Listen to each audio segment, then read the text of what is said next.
Hello student, welcome to my channel education with focus. और मैं हूं आपका मेंटोर सत्येंद्र भंडारी। तो जैसा कि आप देख रहे हैं कि हम अभी ट्राइंगल की सीरीज़ करने पे लगे हुए हैं। तो जो त्रिभुज हमारे पास क्लास 10th में दिया गया है उसमें हम एक्सरसाइज 6.1 कंप्लीट कर चुके हैं और 6.2 के लिए हमें कुछ बेसिक नॉलेज याद करना है, जो चीज़ें हमारे पास हैं और जो बहुत ही ज़्यादा इंपॉर्टेंट है, जिसका ज्ञान हमें होना आवश्यक है। तो इसलिए मैंने इसमें एक छोटा सा वीडियो बनाने की कोशिश की है। जैसा कि आप देख सकते हैं कि मैंने इसमें थेल्स प्रमेय के बारे में बात की है, जिसको हम बोलते हैं आधारभूत समानुपातिकता प्रमेय। तो यहाँ पे इसको हमें ज्ञात करने के लिए सबसे पहले हमें याद होना चाहिए कि समान कोणीय त्रिभुज किसे कहते हैं। तो इक्विएंगुलर ट्राइंगल जो होता है वो क्या होता है कि जैसे नाम से ही पता चल रहा है कि समान कोणीय, मतलब जिनके समान कोण हो तो त्रिभुज समान कोणीय। तो देखिए लिखा हुआ है कि यदि दो त्रिभुज के संगत कोण, संगत मतलब जिस कोण की तुलना हम जिसके साथ कर रहे हैं, बराबर हों तो वे समान कोणीय त्रिभुज कहलाते हैं। तो क्लियर हो गया होगा कि जिसके संगत कोण क्या होते हैं, आपस में बराबर हों तो वो समान कोणीय त्रिभुज कहलाते हैं। इन त्रिभुजों में इनकी संगत भुजाओं का अनुपात सदैव समान होता है। अब ये ज़्यादा आपके पास इंपॉर्टेंट है कि यदि वो समान कोणीय है तो उनके जो संगत भुजाएं हैं उनका अनुपात हमेशा क्या होगा, समान होगा। और ये चीज़ हम समरूप त्रिभुजों में बात कर चुके हैं कि समरूप त्रिभुज जो होते हैं वो क्या होते हैं, समान कोणीय त्रिभुज होते हैं, जिसकी भुजाओं का अनुपात हमेशा क्या होता है, आपस में बराबर होता है। तो इसी पे आधारित जो है हमारे पास है थेल्स की प्रमेय।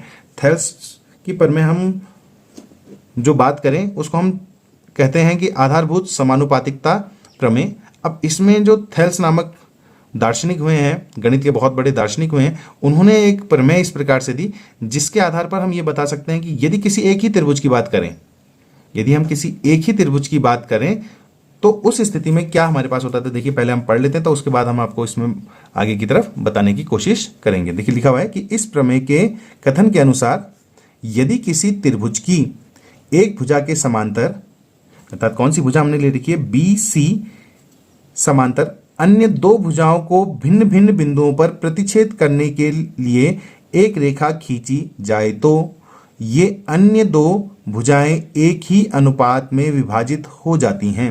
कहने का मतलब है यदि हम किसी त्रिभुज में किसी एक भुजा के समांतर एक रेखा खींचे जो और भुजाओं को दो बिंदुओं पर काट रही है, जैसे ये पी और क्यू बिंदु पर काट रही है, तो वो उस स्थिति में ये एक समान अनुपात में क्या हो जाते हैं, विभाजित। अर्थात ए पी का जो अनुपात होगा पी बी से, वही ए क्यू का अनुपात होगा क्यू सी से। तो ये थेल्स प्रमेय है कि जब हम बात कर रहे हैं कि एक के समांतर, अब समांतर इसकी भी हो सकती है और समांतर इसकी भी हो सकती है। तो बात क्लियर वही है कि यदि किसी भी भुजा के समांतर कोई रेखा खींची जाती है त्रिभुज में तो वो अन्य दोनों भुजाओं को एक समान अनुपात पर विभाजित करती है। तो ये है हमारे पास थेल्स प्रमेय। और थेल्स प्रमेय का विपरीत जो होता है, यदि हमें ये पता है कि अनुपात बराबर है तो उस स्थिति में वो दोनों रेखाएं क्या होंगी, आपस में समांतर होंगी। तो ये चीज़ क्लियर हो गई होगी कि थेल्स प्रमेय होती क्या है। इसका प्रयोग हम बहुत ज़्यादा इस चैप्टर में करेंगे, जो आपकी आने वाली एक्सरसाइज 6.2 है उसमें बहुत ही ज़्यादा इसका प्रयोग है। तो आपकी समझ में आना चाहिए कि किसी त्रिभुज की एक भुजा के समांतर रेखा खींची जाए जो अन्य दो भुजाओं को काटती है तो दोनों भुजाएं क्या होंगी, एक ही अनुपात में होंगी। क्लियर हो गया। अब इस थेल्स प्रमेय का ज्यामिति के रूप में कहाँ पे प्रयोग है, ये भी हमारे पास कहीं पे आपके पास दिया हुआ है कि ज्यामिति में थेल्स के प्रमेय के अनुसार, ज्यामिति में यहाँ पे दिया हुआ है कि किसी भी वृत्त की परिधि पर स्थित तीन बिंदु ए बी सी हो तो कोण ए बी सी कहने का मतलब ए बी सी ये वाला कोण 90 होगा यदि AC उस वृत्त का व्यास है।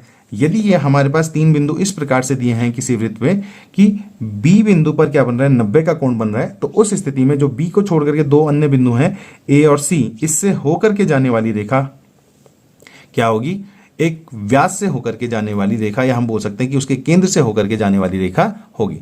तो ये हमारे पास थेल्स प्रमेय है, जो हमारे इस चैप्टर में जो आने वाला जो चैप्टर है 6.2 उसमें बहुत ही ज़्यादा इंपॉर्टेंट है और आप बच्चों के लिए बहुत ही ज़्यादा इंपॉर्टेंट है, क्योंकि ये चीज़ हमें पता होनी चाहिए कि गणित में कौन कौन सी ऐसी प्रमेय हैं जिनका प्रयोग हम करते हैं, जिनका प्रयोग हम आने वाले भविष्य में भी किसी डायग्राम को दिखाने के लिए भी कर सकते हैं। और इस प्रमेय के बारे में मैं आपको आने वाले समय में एक प्रैक्टिकल के रूप में भी दिखाने की कोशिश करूंगा कि प्रयोगात्मक रूप से हम किस प्रकार से थेल्स प्रमेय का या मध्य बिंदु प्रमेय जो है, जो छूटी हुई है पिछले साल हमने जिसका प्रोजेक्ट नहीं बनाया था, उसको बना करके आपको बताने की कोशिश करूंगा। तो होप्स आप लोगों की समझ में आया होगा। तो यदि आपकी समझ में आया है और आपको ये वीडियो कारगर सिद्ध लगता है कि जिससे और बच्चों का भी इससे फ़ायदा हो पाए, तो आप इस वीडियो को शेयर ज़रूर करें, वीडियो को लाइक करें और मेरे चैनल को सब्सक्राइब करें, जिससे ऐसे ही वीडियो आपके लिए आने वाले समय में ला पाऊँ। तो मिलते हैं आपको आने वाले वीडियो में। Okay, bye.